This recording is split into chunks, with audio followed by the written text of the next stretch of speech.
Hello students, आज हम लोग देखेंगे accounting for revaluation of assets and liabilities. Previous class में मैंने आप लोगों को पार्टनरशिप रिकॉन्स्टिट्यूशन में accounting treatment of reserve and profit के बारे में बताया था और उसके पहले सेक्रीफाइसिंग गेनिंग रेशियो भी हम लोग निकालने सीख चुके हैं। आज हम लोग सीखेंगे कि जब पार्टनरशिप रिकॉन्स्टिट्यूशन होता है, जब साझेदारी का पुनर्गठन होता है, तो किस तरह से एसेट्स एंड लायबिलिटीज़ के का रिवैल्यूएशन किया जाता है। Revaluation of assets and liabilities. Revaluation का मतलब होता है कि जब कोई एसेट्स खरीदा जाता है, सपोज एक लैंड खरीदा गया और लैंड का वैल्यू था 10 लाख रुपीज़, है ना। लैंड का वैल्यू कितना था? 10 लाख रुपीज़ था। तो ये लैंड पास्ट में खरीदा गया था, लेकिन जब रिकंस्टिट्यूट हो रहा है पार्टनरशिप, जब प्रॉफिट एंड लॉस चेंज हो रहा है, पार्टनर्स के एग्रीमेंट चेंज हो रहे हैं, पार्टनर्स के profit and loss ratio change हो रहे हैं, तो कहीं ना कहीं हम लोग जो एसेट्स होते हैं और जो लायबिलिटीज़ होते हैं उनको भी सोचते हैं पार्टनर कि उनको भी रिवाइज्ड किया जाए। उनके पास्ट का जो प्राइस है, पास्ट मतलब होता है बुक वैल्यू, उनका जो बुक वैल्यू है जब इस लैंड को खरीदा गया था तो 10 लाख रुपीज़ में खरीदा गया था। लेकिन अभी अगर हम इसका मार्केट प्राइस देखते हैं या रिवैल्यूएशन इसका करते हैं इसका, यानी अभी अगर इस लैंड के मार्केट प्राइस को देखा जाए तो सपोज इसका अभी मार्केट प्राइस हो गया है 15 लाख। तो यहाँ पर आप देख सकते हैं कि हमने लैंड 10 लाख रुपीज़ में खरीदा था। लैंड क्योंकि एसेट्स है, लैंड क्या है? एसेट्स है। सबको पता होगा यहाँ पर कि लैंड क्या है? एसेट्स होता है। तो हमने लैंड खरीदा था 10 लाख रुपीज़ में, पार्टनर्स ने 10 लाख रुपीज़ में पास्ट में लैंड खरीदा था, जिसको बुक वैल्यू बोल सकते हैं, है ना। और अभी अगर उसका कंपैरिजन मार्केट प्राइस से किया जाए, अभी इसको अगर रिवैल्यूएशन किया जाए, इस लैंड का रिवैल्यूएशन करने का मतलब है कि इसका अभी के वर्तमान प्रेजेंट मार्केट प्राइस से कंपैरिजन किया जाए, इसका प्रेजेंट मार्केट प्राइस अगर निकाला जाए तो प्रेजेंट मार्केट प्राइस इसका कितना होता है? 15 लाख होता है। तो यहाँ पर आप देख सकते हैं कि कहीं ना कहीं लैंड में 5 लाख रुपीज़ जो ये लैंड है वो इंक्रीज़ हो रहा है। यानी हमने लैंड, पार्टनर्स ने लैंड कितने में खरीदे थे? पास्ट में बुक वैल्यू जो था 10 लाख था, लेकिन अगर इसका प्रेजेंट मार्केट प्राइस जो होगा, जिससे हम लोग रिवैल्यूएशन करेंगे, जब रिवाइज्ड प्राइस देखते हैं तो वो कितना हो जाता है? 15 लाख। तो यहाँ पर कंपैरिजन करने से 5 लाख रुपीज़ कहीं ना कहीं लैंड इंक्रीज़ कर रहा है। यानी कहीं ना कहीं जब लैंड बढ़ रहा है, एसेट्स इंक्रीज़ हो रहा है, तो कहीं ना कहीं प्रॉफिट हो, है ना। इस चेंजेस से कहीं ना कहीं पार्टनर्स को प्रॉफिट हो रहा है, और ये जो प्रॉफिट होगा, ये ए और बी, अगर सपोज दो पार्टनर हैं, ए और बी पार्टनर्स हैं, तो ये प्रॉफिट कहीं ना कहीं क्या होगा? ए और बी के बीच इक्वली, अगर प्रॉफिट शेयरिंग रेशियो नहीं दिया हुआ है, नॉट गिवन है, तो इक्वली डिस्ट्रीब्यूट किया जाएगा, है ना। ये प्रॉफिट किसका हो जाएगा? ये प्रॉफिट पार्टनर्स का हो जाएगा, है ना। इसी तरह से और भी एसेट्स हो सकते हैं, और भी लायबिलिटीज़ भी हो सकते हैं। और एसेट्स की अगर बात की जाए, सपोज मशीन की अगर बात की जाए, मशीन का पास्ट बुक वैल्यू 5 लाख था, और अगर इसका प्रेजेंट में वैल्यू पता किया जाए तो कितना है? 3 लाख है। सपोज 3 लाख है इसका मार्केट प्राइस, तो आप देख सकते हैं कि यहाँ पर 2 लाख रुपीज़ से डिक्रीज हो रहा है। ये मशीन जो है वो घट जा रहा है, डिक्रीज कर जा रहा है। अगर हम बुक वैल्यू से मार्केट प्राइस, यानी रिवाइज्ड प्राइस, जो रिवैल्यूएशन हमने किया, एसेट्स और लायबिलिटीज़ का हमने जो रिवैल्यूएशन किया, उससे अगर हम बुक वैल्यू का कंपैरिजन करें तो हम देखते हैं कि 2 लाख रुपीज़ से मशीन डिक्रीज़ हो रहा है। यानी ये कहीं ना कहीं एसेट्स का घटना, लॉस हो गया। इसी तरह से लायबिलिटीज़ का भी इफेक्ट पड़ता है रिवैल्यूएशन पर, है ना। तो जब हम लोग एसेट्स और लायबिलिटीज़ का रिवैल्यूएशन करते हैं तो कहीं ना कहीं प्रॉफिट और लॉसेज होंगे, प्रॉफिट होंगे और लॉसेज भी हो सकते हैं। जैसे आपको मैंने एग्जांपल देकर समझाया कि लैंड बढ़ा, एसेट्स का बढ़ना प्रॉफिट हुआ, एसेट्स का घटना लॉस हुआ। तो जब हम लोग एसेट्स और लायबिलिटीज़ का रिवैल्यूएशन करेंगे तो वहाँ पर कहीं ना कहीं प्रॉफिट और लॉस होंगे, और उस प्रॉफिट और लॉस का इफेक्ट किस पर पड़ेगा? उसका इफेक्ट पड़ेगा पार्टनर्स के कैपिटल पर। है ना, पार्टनर्स की कैपिटल पर। प्रॉफिट होगा तो पार्टनर्स का कैपिटल इंक्रीज करेगा, लॉस होगा तो पार्टनर का कैपिटल डिक्रीज होगा। आप लोग बेसिक में भी पढ़े हुए हैं ये सब बातें, है ना। तो आज हम लोग यही सीखने वाले हैं कि जब रिकंस्टिट्यूशन होता है पार्टनरशिप का और profit and loss ratio change होते हैं पार्टनर्स के, तो एसेट्स को और लायबिलिटीज को क्या किया जाता है, उसका रीवैल्यूएशन किया जाता है। और रीवैल्यूएशन का मतलब होता है कि उसका फिर से मार्केट प्राइस से बुक वैल्यू का कंपैरिजन करते हैं, और बुक वैल्यू जो वैल्यू बैलेंस शीट में दिया होता है, जो वैल्यू बैलेंस शीट में गिवन होता है, उसे हम लोग बुक वैल्यू बोलते हैं। हमेशा याद रखेंगे आप लोग, बैलेंस शीट में जो वैल्यू दिए होंगे उसे हम लोग बुक वैल्यू बोलेंगे, और मार्केट प्राइस हम लोग इसका निकालेंगे, या मार्केट प्राइस से हम लोग मार्केट प्राइस हम लोग इसका निकालेंगे या पता करने का प्रयास करेंगे, जो कि क्वेश्चन में दिया होगा, और दोनों का कंपैरिजन करेंगे। कंपैरिजन करने के बाद लॉस और प्रॉफिट के बारे में हमें पता चल सकता है कि एसेट्स का जब रिवैल्यूएशन किया गया या लायबिलिटीज़ का जब रीवैल्यूएशन किया गया, यानी उसका पुनर्मूल्यांकन किया गया, तो उससे लाभ हो रहा है या हानि हो रहा है, प्रॉफिट हो रहा है या लॉस हो रहा है। तो इस तरह से आज हम लोग सीखेंगे कि किस तरह से एसेट्स और लायबिलिटीज़ का रिवैल्यूएशन किया जाए, और इसके अकाउंटिंग ट्रीटमेंट के लिए क्या बनाया जाता है। इसके अकाउंटिंग ट्रीटमेंट के लिए बनाया जाता है revaluation account. Revaluation of assets and liabilities का जो रिवैल्यूएशन होता है, उस रिवैल्यूएशन से क्या प्रॉफिट हुआ या क्या लॉस हुआ, इसको दिखाने के लिए हम लोग रिवैल्यूएशन अकाउंट भी बनाना सीखेंगे आज, है ना। अगर हम लायबिलिटीज़ का बात करें, सपोज अगर हम लायबिलिटीज़ का बात करें, जैसे सपोज क्रेडिटर्स है ना, सप्लायर्स कोई सप्लायर्स हैं। सप्लायर्स का मतलब जो फर्म को गुड्स सप्लाई करता है, बेचने के लिए सामान देता है। मान लो हमने क्रेडिटर्स जो हमारे क्रेडिटर्स हैं, लेनदार हैं, उनसे वो हमारे बढ़ गए, 1 लाख रुपीज़ था और बढ़ के कितना हो गया, 1,50,000। यानी पहले क्रेडिटर्स कितना था, 1 लाख, और अभी अगर इसका वर्तमान में मार्केट प्राइस चेक किया गया तो 1,50,000। तो यहाँ पर कहीं ना कहीं 50,000 से हमारे लायबिलिटीज़ क्या हो रहे हैं, हमारे क्रेडिटर्स, यानी जो लायबिलिटीज़ है, ये लायबिलिटीज़ होता है, कहीं ना कहीं ये लायबिलिटीज़ हमारा 50,000 से बढ़ रहा है। और आप सीधा सा सेंस है, लायबिलिटीज़ बर्डन होता है, एक ऑब्लिगेशन होता है, और जब लायबिलिटीज़ बढ़ता है, जब दायित्व तो बढ़ेगा आपके ऊपर, तो क्या होगा, कहीं ना कहीं लॉस होगा, है ना। और जब दायित्व तो घटेगा तो कहीं ना कहीं प्रॉफिट होगा। तो इस तरह से हम लोग आज देखेंगे कि जब एसेट्स और लायबिलिटीज़ का रिवैल्यूएशन होता है, तो हम लोगों को कौन सा अकाउंटिंग इसके लिए करना है, कौन सा अकाउंट हमें प्रिपेयर करना है, और किस तरह से होता है, ये तो आप समझ गए होंगे। बुक वैल्यू और मार्केट वैल्यू यानी रिवैल्यूएशन, रिवाइज्ड वैल्यू, दोनों का कंपैरिजन करके हम लोग एसेट्स और लायबिलिटीज़ के से रिलेटेड प्रॉफिट या लॉस को निकालेंगे, और उसको एक अकाउंटिंग के तौर पे हम लोग यहाँ पर प्रिपेयर करेंगे, जिसका नाम क्या होगा, रिवैल्यूएशन अकाउंट। ओके, इसको आप लोग नोट कर सकते हैं।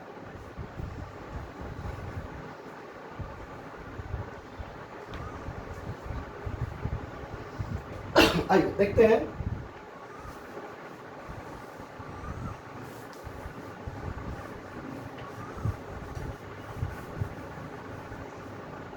तो बच्चों, बुक वैल्यू बैलेंस शीट में दिया होता है, जो बैलेंस शीट होगा उसमें आपका बुक वैल्यू दिया होगा, और बुक वैल्यू से हम लोग कहीं ना कहीं जो रिवाइज्ड वैल्यू होगा उसका कंपैरिजन करके हम लोग, रिवाइज्ड वैल्यू से कंपैरिजन करके हम लोग प्रॉफिट या लॉस निकालने का प्रयास करेंगे कि एसेट्स के रिवैल्यूएशन से क्या प्रॉफिट हुआ, एसेट्स के रिवैल्यूएशन से क्या लॉस हुआ, लायबिलिटीज़ के रिवैल्यूएशन से क्या प्रॉफिट हुआ, क्या लॉस हुआ। अगर हम लोग इन शॉर्ट बात करें तो हम लोग थोड़ा सा अकाउंटिंग को तैयार करने के पहले कुछ बातों को समझ लेते हैं। अगर आप सपोज एसेट्स अगर इंक्रीज होता है, increase in the value of assets अगर इंक्रीज होता है, ध्यान रखेंगे आप लोग, increase in the value of assets, तो इसे हम लोगों को क्या मानना है, इसे हम लोगों को प्रॉफिट मान लेना है। सीधा सा बात है, एसेट्स अगर इंक्रीज होता है तो प्रॉफिट होगा, है ना। अगर डिक्रीज होता है, decrease in the value of assets, अगर एसेट्स का वैल्यू डिक्रीज होता है तो उसको क्या बोलेंगे? लॉस, क्योंकि एसेट्स का घटना कहीं ना कहीं लॉस हुआ बिजनेस पर। अगर लायबिलिटीज का बात करें, increase in the value of liabilities, ये क्या होगा? लॉस होगा, लॉस होगा। Decrease decrease decrease in the value of liabilities, क्या होगा?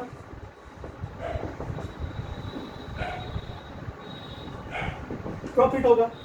इन बातों को आप ध्यान से नोट कर लें। सीधा सा बात है, जब एसेट्स इंक्रीज करेगा तो प्रॉफिट होगा, जब एसेट्स डिक्रीज होगा तो लॉस होगा, जब लायबिलिटीज जो हमारा बर्डन है वो इंक्रीज करेगा तो लॉस होगा, और जब लायबिलिटीज कमेगा तो प्रॉफिट होगा। इन बातों को नोट करना बहुत ही जरूरी है, क्योंकि कहीं ना कहीं इसी के बेस पर हम लोग रिवैल्यूएशन अकाउंट को प्रिपेयर करेंगे। मैंने आपको बताया कि जब एसेट्स और लायबिलिटीज़ का रिवैल्यूएशन होता है तो उससे प्रॉफिट और लॉस होता है। उसको दिखाने के लिए हम लोग एक अकाउंट तैयार करते हैं जिसको क्या बोलते हैं? Revaluation account. ओके, नोट करें।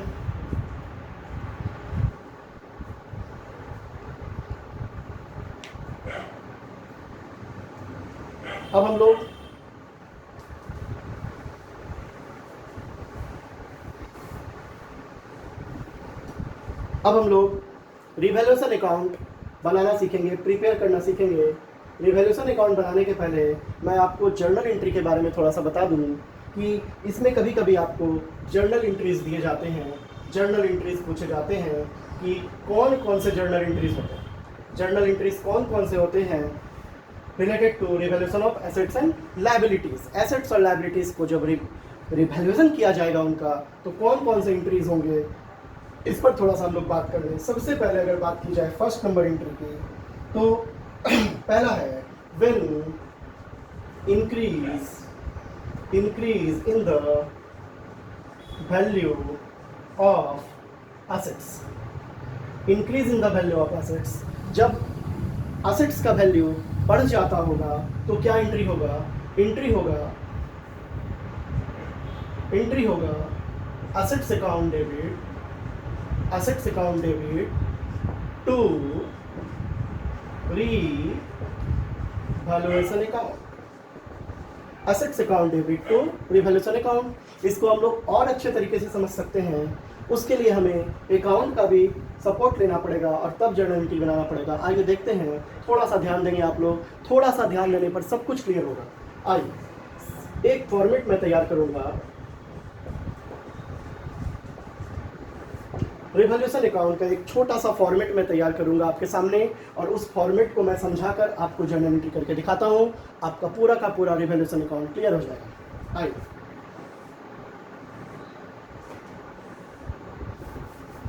सबसे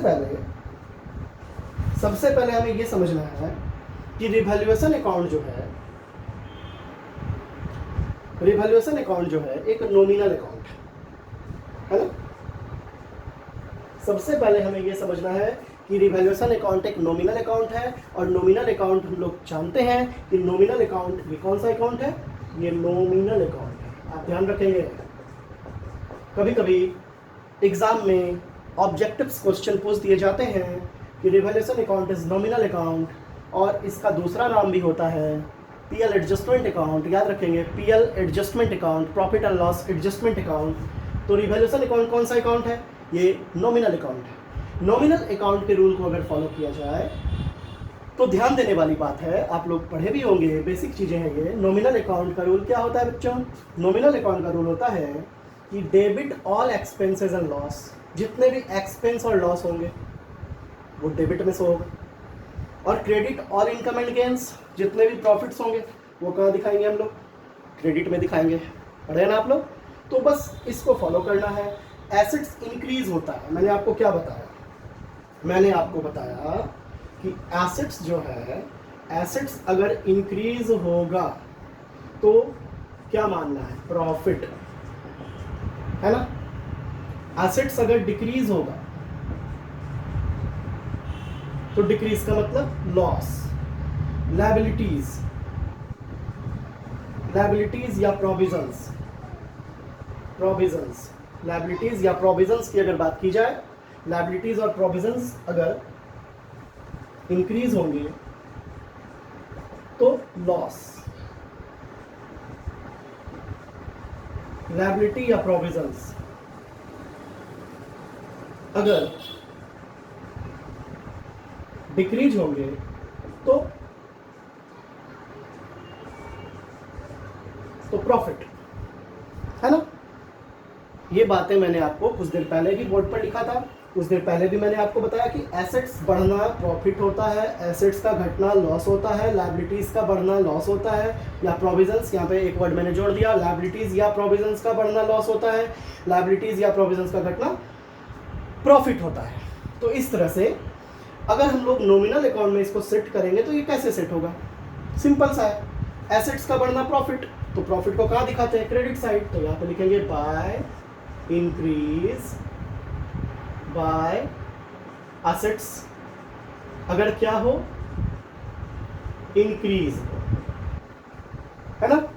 अब देखिए एसेट्स का घटना क्या होता है, लॉस होता है, और लॉस किधर दिखाते हैं, लॉस को किधर शो करना है, नॉमिनल अकाउंट है, revaluation account, revaluation account is nominal account, और नॉमिनल अकाउंट हमें क्या बता रहा है कि जब लॉस होता है तो उसको डेबिट में दिखाना है, तो एसेट्स का घटना लॉस है, तो किधर दिखाना है, to assets, to assets decrease, है ना। बहुत आसान, बहुत इजी है, बस आप ध्यान से देखें, आपको याद भी नहीं करना पड़ेगा, जर्नल इंटरव्यू में करके आपको इजीली समझा दूंगा, आप बस ध्यान से देखें, मैं जो बता रहा हूं उसको ध्यान से समझने का प्रयास करें। लायबिलिटीज, लायबिलिटीज का बढ़ना और प्रोविजन का बढ़ना लॉस है, लॉस साइड दिखा दीजिए, लायबिलिटीज और प्रोविजंस, प्रोविजंस का इंक्रीज होना क्या होता है, प्रोविजंस का इंक्रीज होना लॉस होता है, और लॉस को डेबिट साइड दिखाते हैं।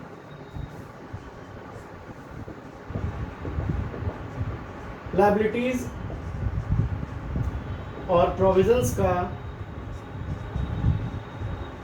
डिक्रीज होना, लायबिलिटीज और प्रोविजंस का डिक्रीज होना क्या होता है, प्रॉफिट होता है, और प्रॉफिट को हम लोग कहाँ दिखाते हैं, रिवैल्यूएशन के अकाउंट के क्रेडिट साइड में, क्योंकि ये नॉमिनल अकाउंट है, नॉमिनल अकाउंट में प्रॉफिट को क्रेडिट साइड और लॉस को डेबिट साइड दिखाया जाता है।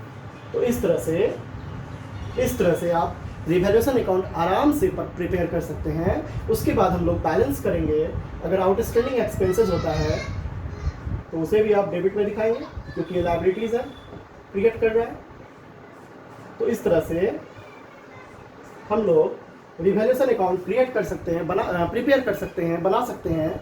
उसके बाद हम लोग जिस तरह से profit and loss account 11th class में हम लोगों ने बनाया था, पीएल एप्रोप्रिएशन अकाउंट हम लोगों ने पार्टनरशिप में बनाया था, उस तरह से हम लोग बैलेंस करेंगे।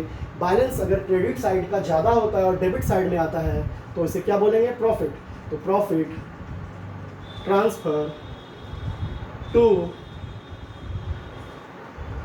Partners capital account in old ratio. ध्यान देना है, जो भी प्रॉफिट आएगा, बैलेंसिंग फिगर, जो भी प्रॉफिट आएगा उसे ओल्ड रेशियो में हमें बांट देना है। जो भी लॉस आएगा, क्रेडिट साइड जो बैलेंस आएगा लॉस होगा, loss transfer to partners capital account in old ratio, old ratio. तो इस तरह से आप इस फॉर्मेट को समझ सकते हैं। अगर बैलेंस डेबिट साइड में आएगा, अगर बैलेंस डेबिट साइड में आएगा तो प्रॉफिट होगा और उसे ओल्ड रेशियो में पार्टनर्स के बीच बांट देना है। अगर बैलेंस क्रेडिट साइड में आएगा तो लॉस होगा, उसे ओल्ड रेशियो में पार्टनर्स के बीच बांट देना है। तो ये एक फॉर्मेट है। इस फॉर्मेट को अगर ध्यान से देखें तो हम लोग जर्नल एंट्री भी कर सकते हैं। 1 मिनट।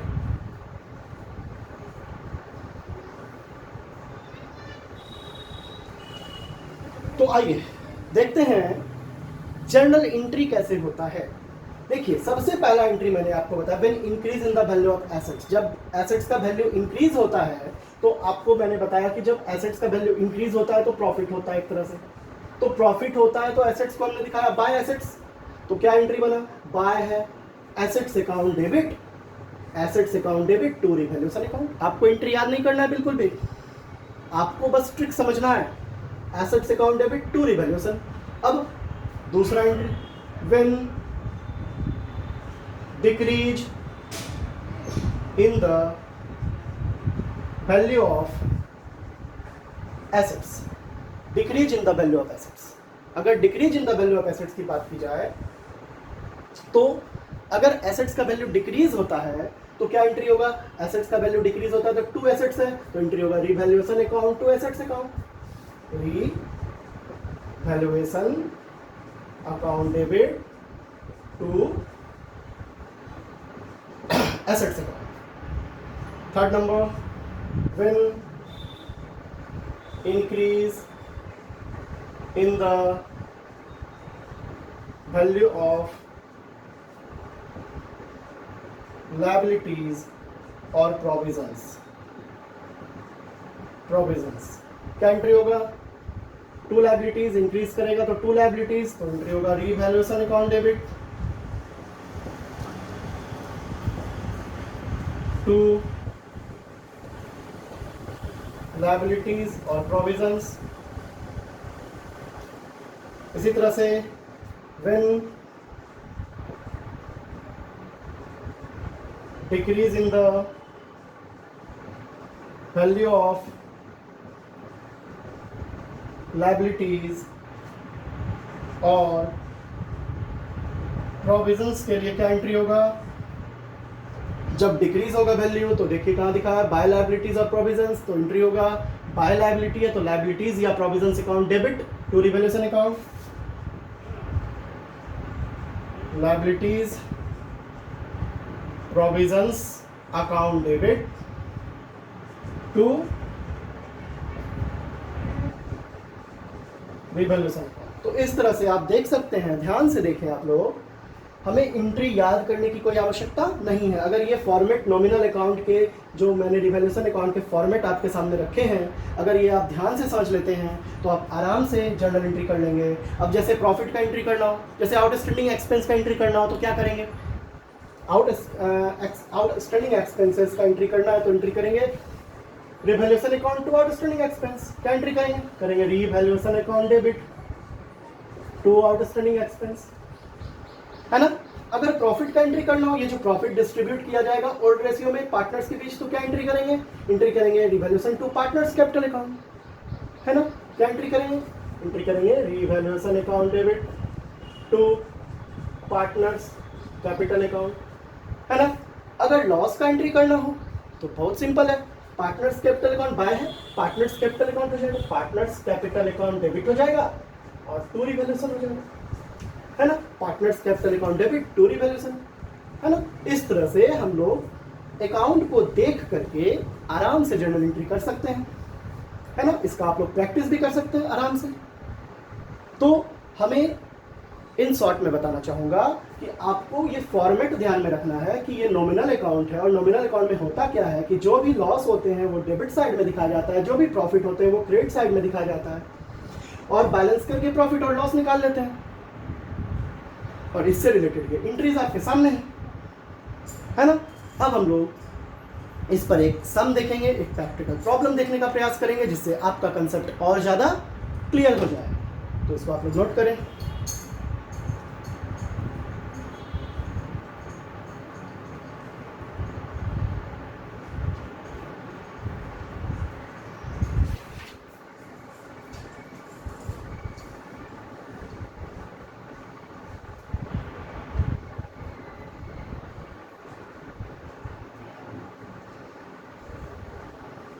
चलिए अब हम लोग देखते हैं इस पर एक प्रैक्टिकल प्रॉब्लम।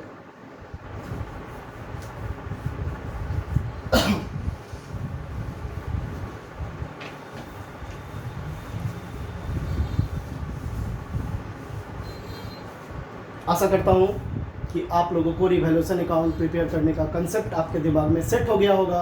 आपको ज़्यादा याद करने की आवश्यकता नहीं है। बस मैंने जो तरीका बताया, मैंने जो कंसेप्ट दिया, उस पर बेस्ड क्वेश्चंस मैं देखूंगा, मैं आप लोगों को बनाकर दिखाता हूँ, उससे आपका कंसेप्ट और क्लियर हो जाएगा। आइए बुक से ही मैं क्वेश्चन लेता हूँ। सबसे पहले हम लोग देखेंगे इलस्ट्रेशन 15, इलस्ट्रेशन का 15 नंबर क्वेश्चन। इलस्ट्रेशन 15 ध्यान से देखना है।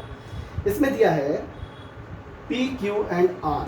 जिन लोगों के पास बुक नहीं है, सपोज वो वीडियो देख रहे हैं डायरेक्ट, उनके पास बुक नहीं है, उनके लिए मैं क्वेश्चन को बोर्ड पर लिख देता हूँ। इसमें बोला गया है कि 3 पार्टनर हैं पी क्यू आर। इनका प्रॉफिट शेयरिंग रेशियो है 5:3:2, है ना। ओल्ड रेशियो, ये ओल्ड रेशियो। और न्यू रेशियो है जो फ्यूचर में ये बांटेंगे 4:3:3, ये न्यू रेशियो। उसके बाद एक साइड आप क्वेश्चन में देखेंगे, एक साइड दिया हुआ है बुक वैल्यू और दूसरे साइड दिया है रिवाइज्ड वैल्यू। एक साइड दिया है बुक वैल्यू और दूसरे साइड रिवाइज्ड वैल्यू दिया हुआ है प्लांट 50,000 और इसका रिवाइज्ड वैल्यू है 40,000। उसके बाद दिया है लैंड एंड बिल्डिंग 80,000 और इसका रिवाइज्ड वैल्यू है 1 लाख।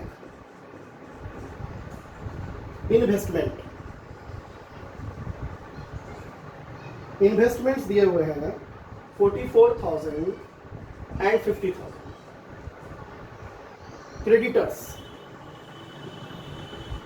क्रेडिटर्स दिया हुआ है 140 और 120। आउटस्टैंडिंग एक्सपेंसेस दिए हुए हैं 11,200 और 12,000। इस तरह से दिया हुआ है। आपको बोल रहा है क्वेश्चन में कि partners agreed that revised value of assets and liabilities are to be recorded in the books, give necessary journal entries in the books of firm. बोल रहा है क्वेश्चन में आपको जर्नल एंट्रीज बनाना है और रिवैल्यूएशन अकाउंट प्रिपेयर करना है। तो आइए जर्नल एंट्रीज भी हम लोग करेंगे। पहले हम लोग रिवैल्यूएशन अकाउंट बना लेते हैं। Revaluation account, okay.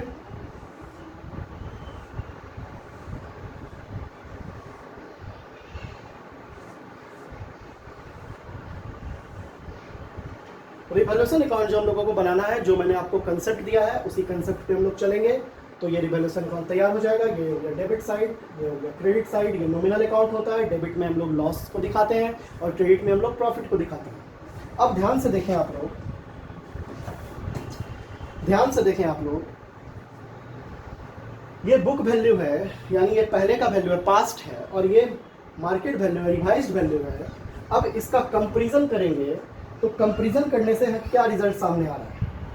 कंपैरिजन करने से रिजल्ट सामने आ रहा है कि प्लांट क्या है, प्लांट है एसेट्स, और एसेट्स यहाँ देखिए डिक्रीज हो रहा है कितना से, 10,000 से डिक्रीज हो रहा है। और जब एसेट्स डिक्रीज होता है तो लॉस होता है। लॉस को किधर दिखाना चाहिए? डेबिट साइड में दिखा देते हैं। आइए लिख देते हैं टू प्लांट डिक्रीज 10,000, है ना। बहुत ही आसान है। अब ये देखिए लैंड बिल्डिंग एसेट्स होता है, क्या हो रहा है, 80,000 1 लाख, 20,000 से इंक्रीज हो रहा है। और आपको मैंने बताया है कि जब एसेट्स इंक्रीज होता है तो प्रॉफिट होता है। तो प्रॉफिट किधर दिखाएंगे? क्रेडिट साइड में लिखेंगे बाय लैंड एंड बिल्डिंग 20,000। उसके बाद है इन्वेस्टमेंट है 44 और 50, 6,000 से इंक्रीज हो रहा है। एसेट्स फिर से इंक्रीज हो रहा है, आप देख सकते हैं एसेट्स फिर से इंक्रीज हो रहा है। तो हम लोग दिखा देंगे बाय इन्वेस्टमेंट 6,000। इस तरह से लायबिलिटीज़, ये लायबिलिटीज़ आपके सामने हैं। क्रेडिटर्स एंड आउटस्टैंडिंग एक्सपेंस ये लायबिलिटीज़ हैं। लायबिलिटीज़ के बारे में अपोजिट सोचिए। लायबिलिटीज़ क्या हो रहे हैं? ये देखिए 20,000 से लायबिलिटीज़ घट रहा है, 20,000 से लायबिलिटीज़ घट रहा है और 20,000 से जब लायबिलिटीज़ घटेगा तो इसको हम लोग लॉस मानते हैं। सॉरी, 20,000 से जब लायबिलिटीज़ घटेगा तो इसको हम लोग मानते हैं प्रॉफिट, और प्रॉफिट मानते हैं तो दिखा देंगे बाय क्रेडिटर्स 20,000। सब बात मैंने आपको बताया है, एसेट्स के बढ़ने से क्या होता है, एसेट्स के घटने से क्या होता है, लायबिलिटीज़ के बढ़ने से क्या होता है, घटने से क्या होता है, बस उस पर आपको चलना है। आउटस्टैंडिंग एक्सपेंस है लायबिलिटीज़, और यहाँ पे आप देख सकते हैं कि लायबिलिटीज़ 800 से इंक्रीज़ कर रहा है, 800 से इंक्रीज़ कर रहा है, ये लायबिलिटीज़ होता है, और ये आउटस्टैंडिंग एक्सपेंसेस 800 से इंक्रीज़ हो रहा है, तो इसको भी हम शो कर देते हैं। अब हम लोग बैलेंस करेंगे, और बैलेंस करने के बाद हम लोग प्रॉफिट और लॉस निकाल सकते हैं, रिवैल्यूएशन अकाउंट में क्या प्रॉफिट हुआ क्या लॉस हुआ। तो क्रेडिट साइड का टोटल ज़्यादा है, 46,000 का टोटल आ रहा है, 46,000 का टोटल आ रहा है, और इधर का टोटल आ रहा है 10,800। तो हमारा प्रॉफिट निकल जाएगा, हमारा प्रॉफिट जो भी निकल जाएगा, हम लोग हमारा प्रॉफिट क्या निकल जाएगा तो हम लोग निकाल देंगे, और इस प्रॉफिट को कहाँ ट्रांसफ़र कर देंगे, profit on revaluation transfer to partners capital account, P Q और अदर। आपको ध्यान देना है यहाँ पर कि ये जब भी प्रॉफिट और लॉस डिस्ट्रीब्यूट होगा इन ओल्ड रेशियो है ना, ओल्ड रेशियो में डिस्ट्रीब्यूट होगा। ओल्ड रेशियो क्या है, 5:3:2, यानी ओल्ड रेशियो की अगर बात करूँ मैं, पी क्यू आर 5:3:2, 5/10, 3/10, 2/10, प्रॉफिट को निकाल कर ओल्ड रेशियो में बांट देना चाहिए। आइए प्रॉफिट निकाल लेते हैं हम लोग, 46,000 माइनस 10,800, 35,200, और इसको रेशियो में जब बांटेंगे इनटू 5/10 आएगा 17,600, 7,600। कुछ छोटा था क्या, है ना। तो इस तरह से 17,600, और भी जो हमारा प्रॉफिट होगा उसको भी आप बांट सकते हैं इसी तरह से, है ना। प्रॉफिट को आप बांट सकते हैं 20,000,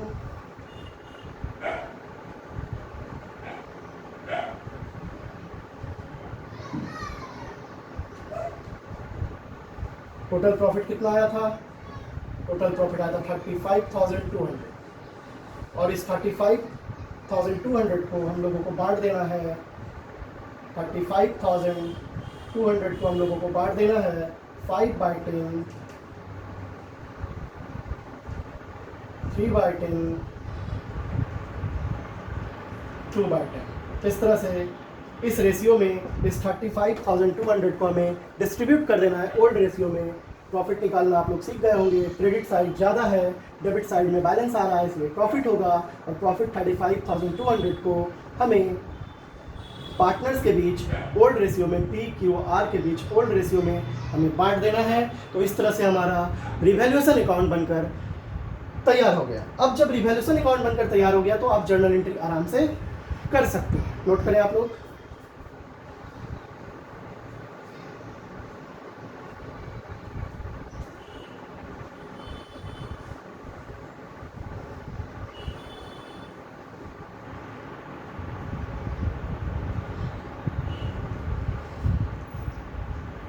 आइए मैं साफ कर रहा हूं। अब हम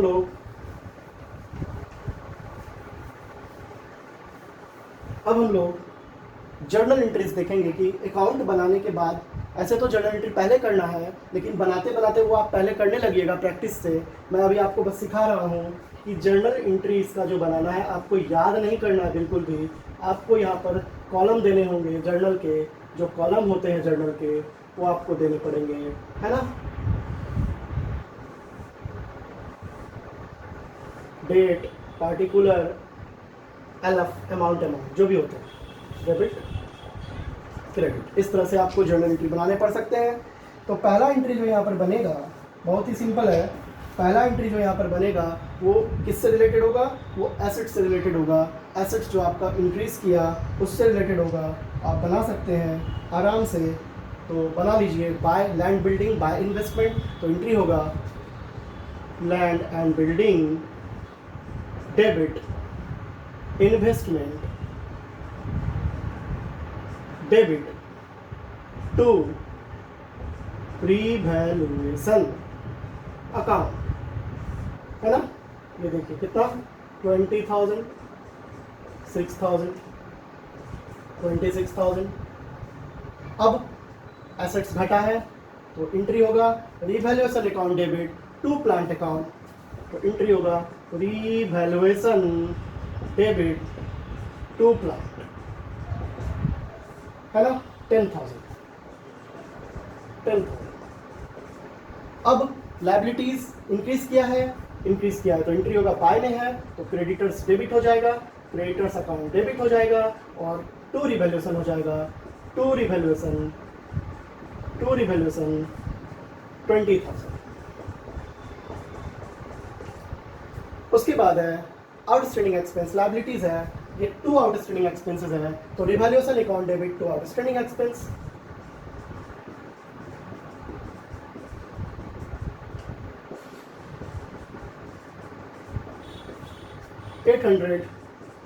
800। अब बस एक एंट्री और हमें करने हैं प्रॉफिट से रिलेटेड, ये प्रॉफिट हुआ था तो एंट्री होगा revaluation account debit to P capital account to Q capital account to R capital account. तो इस तरह से ये जर्नल एंट्रीज आप लोग कर सकते हैं। प्रॉफिट डिस्ट्रीब्यूट करने के बाद, प्रॉफिट को डिस्ट्रीब्यूट करने के बाद जो भी अमाउंट आएंगे उसको हम लोगों को यहाँ शो कर देना है और यहाँ पे प्रॉफिट टोटल शो कर देना है। इस तरह से ये जर्नल एंट्रीज भी आप देख सकते हैं। अकाउंट अगर हमें बनाने अच्छे से आते हैं, प्रिपेयर करना रिवैल्यूएशन अकाउंट अगर हमें अच्छे से आते हैं तो हम जर्नल भी आराम से कर सकते हैं, याद करने की कोई आवश्यकता नहीं है। नोट करें।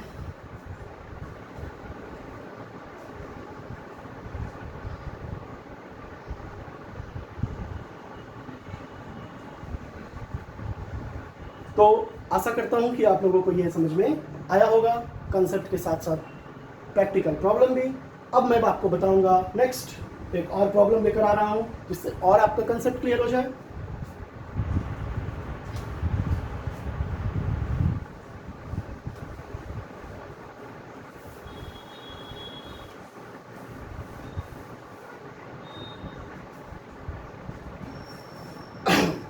आइए अब हम लोग देखेंगे इलस्ट्रेशन 16 देखेंगे। इस तरह के क्वेश्चंस को भी हम लोग देखेंगे। इस क्वेश्चंस में आप देखें, इस क्वेश्चन में A B and C are partners in a firm sharing profit and loss in the ratio 3:3:2। Their balance sheet as on 31 March 2019 was as follow. यहाँ पे क्वेश्चन में एक बैलेंस शीट दिया हुआ है और पार्टनर्स हैं ए बी सी, इनका रेशियो है 3:3:2, 3/8, 3/8, 2/8। ओके। उसके बाद ये जो बैलेंस शीट दिया हुआ है इसमें कुछ एसेट्स और लायबिलिटीज दिखाए गए हैं। ये ओल्ड रेशियो है। बैलेंस शीट जो दिया हुआ है उसमें आपको बुक वैल्यू दिया हुआ है और रिवाइज्ड वैल्यू, उसका जो रिवाइज्ड किया वैल्यू है या रिवाइज्ड से रिलेटेड जो भी इंफॉर्मेशन आपको मिलेंगे, आप एक बात हमेशा ध्यान रखेंगे, जब भी क्वेश्चन में बैलेंस शीट दिया हो तो बैलेंस शीट में जो वैल्यू दिए होते हैं वो बुक वैल्यू होते हैं। ओके। और रिवाइज्ड वैल्यू या तो बैलेंस शीट के बाहर दिया होगा या रिवाइज्ड वैल्यू से रिलेटेड जो इंफॉर्मेशन होंगे वो आपको बैलेंस शीट के बाहर मिलेंगे, याद रखेंगे। तो सबसे पहले हम लोग को बुक वैल्यू दिया हुआ है यहाँ पे, और बुक वैल्यू दिया हुआ है स्टॉक 50,000, बिल्डिंग 60,000, डेटर 90,000, इस तरह से हमें दिए हुए हैं। और इधर क्रेडिटर 73,600 और एडजस्टमेंट में दिया है कि उन्होंने उन पार्टनर्स ने बिल्डिंग का वैल्यूएशन 80 पर किया, स्टॉक को 6,000 से कम कर दिया और प्रोविज़न को 4,000 से कम कर दिया। देखिए बुक वैल्यू बैलेंस शीट में दिया हुआ है। बैलेंस शीट में जो बुक वैल्यू दिया हुआ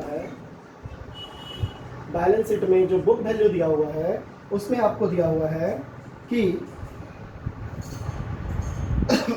उसमें आपको दिया हुआ है बिल्डिंग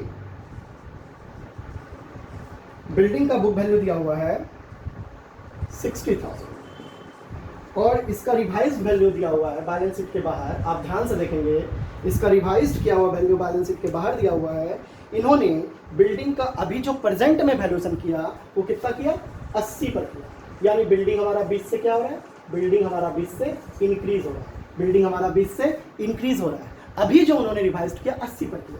उसी तरह से स्टॉक, अगर स्टॉक की बात करूं तो स्टॉक बुक में दिया हुआ है, स्टॉक बुक में दिया हुआ है 50,000, लेकिन इस बार आप ध्यान से देखेंगे, इस बार स्टॉक का वैल्यू आपको रिवाइज्ड वैल्यू नहीं दिया हुआ है, आपको बोल रहा है कि स्टॉक को 6,000 से कम कर दिया गया है, 6,000 से रिड्यूस्ड कर दिया गया है, रिड्यूस्ड कर दिया गया है। यानी स्टॉक का रिवाइज्ड वैल्यू कितना हो गया, 44। तो यहाँ पर 6,000 से स्टॉक क्या हो गया, डिक्रीज हो गया। स्टॉक 6,000 से क्या हो गया, डिक्रीज हो गया, है ना। आगे देखते हैं हम, आगे दिया हुआ है प्रोविजन के बारे में कि प्रोविजन जो है, प्रोविजन क्या होता है, लायबिलिटीज होता है।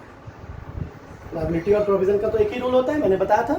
प्रोविजन के बारे में दिया है, प्रोविजन के बारे में दिया हुआ है कि प्रोविजन जो है 4,000 से कम किया जाए, 4,000 से कम किया जाए। तो प्रोविजन है कितना, प्रोविजन है 16,000, 16,000 बुक में है। और इसको जब 4,000 से आप कम करेंगे, रिड्यूस्ड करेंगे, तो ये कितना हो जाएगा, 12 हो जाएगा। यानी ये प्रोविजन 4,000 से क्या हो जाएगा, डिक्रीज हो जाएगा।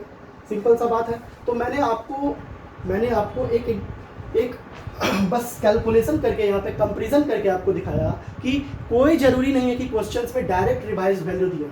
आपको इस तरह से भी दे सकता है कि स्टॉक को 6,000 से घटा दिया, तो स्टॉक को 6,000 से घटा दिया, यानी 50 इसका वैल्यूएशन था बुक वैल्यू, लेकिन 6,000 से घटाए तो रिवाइज्ड वैल्यू कितना हो गया, 44, यानी स्टॉक 6,000 से घट गया। उसी तरह से प्रोविजन 16 था, घटा दिया 4 से, यानी 12 हो गया, यानी 4 से घट गया। और यहाँ बिल्डिंग 20 से बढ़ गया था। अब आप आराम से इसका रिवैल्यूएशन अकाउंट बना सकते हैं। आइए